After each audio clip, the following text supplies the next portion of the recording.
Good morning, Archbishop. It's good to see you. Morning, Rector. And welcome to my not so tidy study in Killyman Rectory. I thought this would be an opportunity for us to have a chat and also for the parishioners of Killyman to get to know you a little bit better as our new Archbishop. So thank you for joining us this morning. I really appreciate you doing this. Thank you for the invitation. I'm delighted to be with you. Have you ever been to Killyman before? I haven't ever, I've driven past Killyman from time to time, but I haven't ever been in the church. I've driven past your very impressive car park from time to time. Yes, the car park that has become church at the moment, with driving when we do that. But Archbishop, would you mind telling us a little bit about yourself, about how the called ordination came about and ultimately how you've ended up as our Archbishop? Really? Well, I don't know how I ended up as your Archbishop, to tell you the truth, but I always say that there are some people who can get away with talking about themselves and talking about God. Augustine did it quite well, but not many of us can. So I'll keep that bit brief. That I was brought up in Belfast in a very strong Church of Ireland household, very, very strong influence from my mother, who was very devout soul, but very life-enhancing sort of a person. As well. So brought up in that little parish church in behind Ravenhill Rugby Ground, the parish of Mount Mary, which loads of people see these days when the matches are televised. Always had a sort of an inclination that I might like to be ordained, but didn't. And the rector, when I was growing up in Mount Mary, was Canon Billy Neely, who was in Katy then for a long time after it. And as anybody will remember, he had quite a strong personality. And he made quite an impression. But I went to Queen's. We had medieval history at Queen's, and even then had thought about ordination. But just as I was finishing, I was offered a job to work for Short Brothers, oddly enough, largely an engineering company, where I worked in the commercial side for about 8 or 9 years, negotiating contracts for missile sales around the world. So it was a very international thing. Still had ideas about.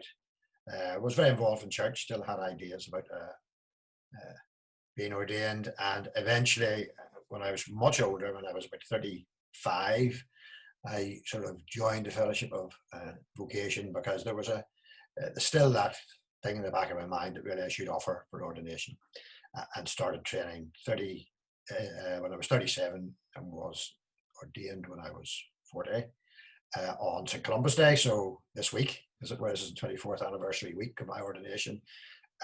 Oddly enough, with Malcolm Ferry, who is from Castle Caulfield. He and I were ordained together.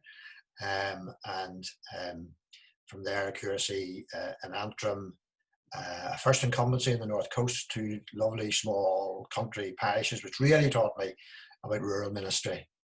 Then to St. Mark's, Dundela, depending how posh you are, at East Belfast, and a big 1,000 family church with a huge choral tradition and all sorts of people in it, which again taught me about the breadth of the Church of Ireland. And then out of the blue, a call from the Archbishop of Armagh to tell me I had been elected as Bishop of Clogher, and he said, "And you will of course accept that."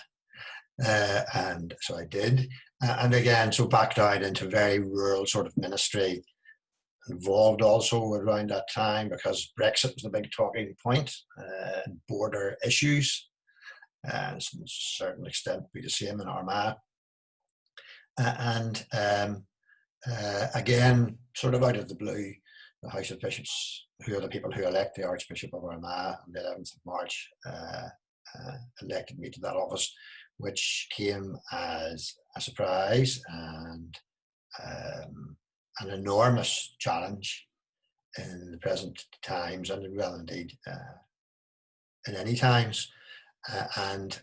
So I think when I go to live in Armagh, I will have lived in all of the 6 counties of Northern Ireland. So I have some kind of experience of the church, at least in Northern Ireland, and a little bit in Monaghan as well, because of that cross-border element.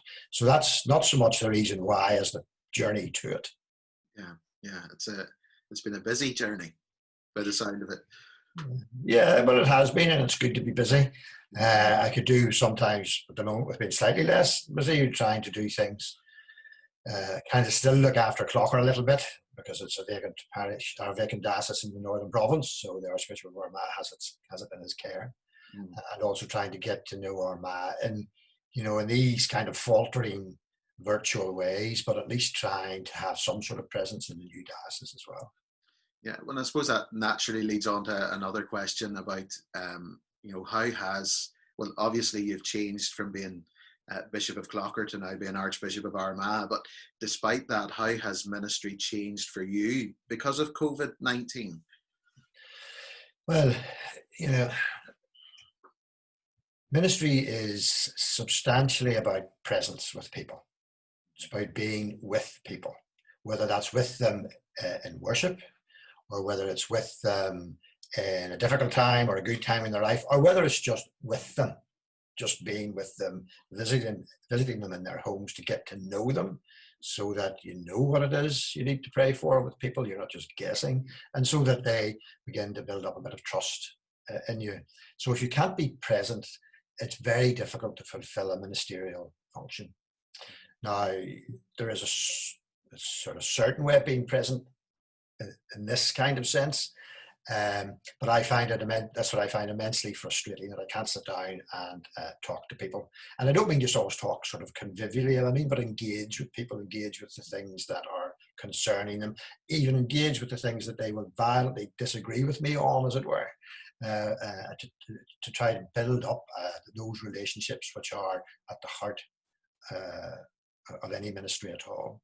And I think particularly with Anglican ministry, this whole idea of the incarnation, of God being present with us, and in those who have been set apart as his ordained ministers, of God being with them as they move around. And it can be sometimes, and your parishioners who are listening to this may disagree with me on this, but I think there is, for many people, when the official representatives of the church come into a room or come into a house or come into a meeting, there's a sense in which they're bringing the presence of God as well with them, who's always there, but nevertheless, they underline it, they emphasize it, and hopefully they embody it. Yeah. And because of COVID, the church is having to evolve and change the way that we've been doing things. And I agree with all that you've said, and find those frustrations myself in ministry. But I think that maybe initially there might have been a naivety amongst us where we thought that at some stage within the next few weeks, the Prime Minister might say, right, that's it, all over, flick a switch and everything was back to normal. But with protocols coming out from the government and from Church House as well, it's very clear that that's not going to be the case.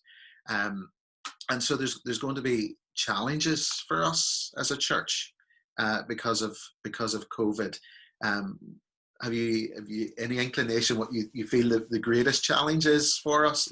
Maybe you've already said it, but for us as a church because of the pandemic. Well, there are a lot of people predicting things at the moment, and most of the predictions aren't really worth very much because it is such a foggy sort of a picture that we really don't know what is at the other side of it. You hear people talking about social distancing for 2 years, that sort of thing. And you also have a lot of pessimism around about the church. Now, and that might be right, but my own view is that it could produce a bounce as much as a dip for us. And I said that to a group of ordinary, or a group of CME people, clergy yesterday who were still in continuing ministerial education, and that we don't. The one thing we do know, and I think this is certainly one. It may not be the greatest challenge. That might know what that is for a while if things begin to emerge. But one challenge we will have is that we know there are people who we have engaged with now who we didn't engage with before. There are far more people watching online than there are in church on a Sunday. And if they all turned up, we wouldn't be able to fit them in. So but we don't really know what they make of us. As we, in our conversation before this started, they'll watch for 20 or 25 minutes and then that will begin to wane. So it's not what you would call an existential commitment.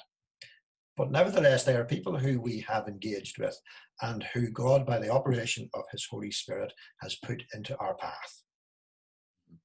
And We need to be aware that when we start to mix again much more in society. When I was preaching on Pentecost Sunday, I talked about the Holy Spirit as the way God makes connections. It's how God makes connections with people, and with people who we don't think we would normally connect with. So it's important, and I'm repeating myself slightly, not for this, but for what I said yesterday to some of those younger clergy. It's important that we remember, first of all, not to limit God to our experience of him. That other people will experience God in different ways to us. And that the Holy Spirit can live where we might find it very difficult to. And that we should recognize that. And that we shouldn't put unnecessary obstacles in people's way.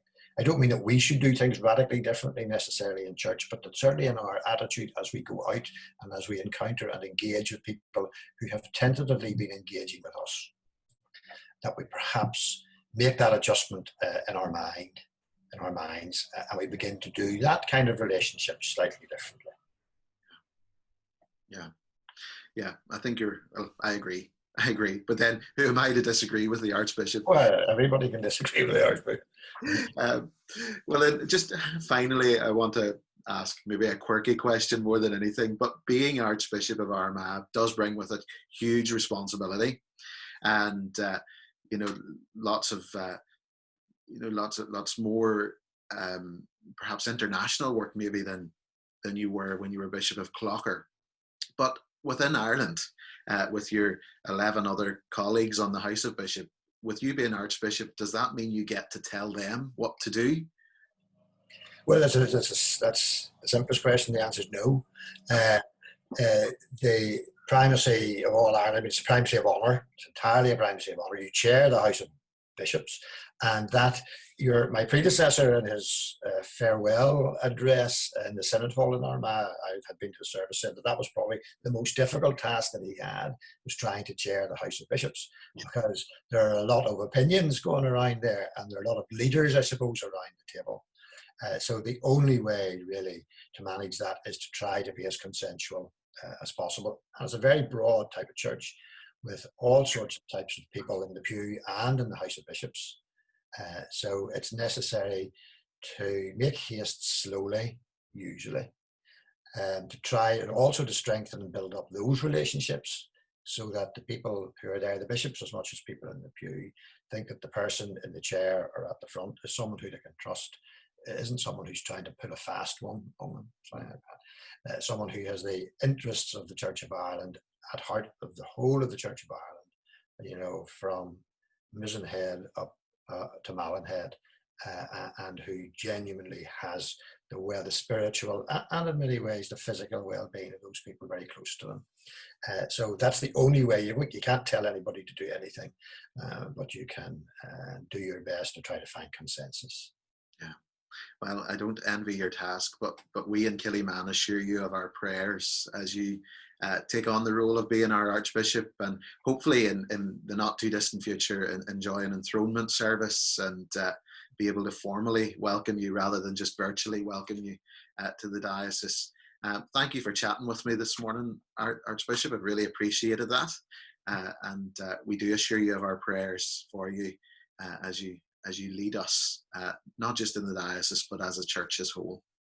Well, thank you very much, Mark, and thank everyone in church today, or out of church, or those who are watching. And I do hope to be able to come among you very soon, to be able to actually be in Killyman Parish Church and to lead a service there. So thank you very much indeed, Mark. Thank you.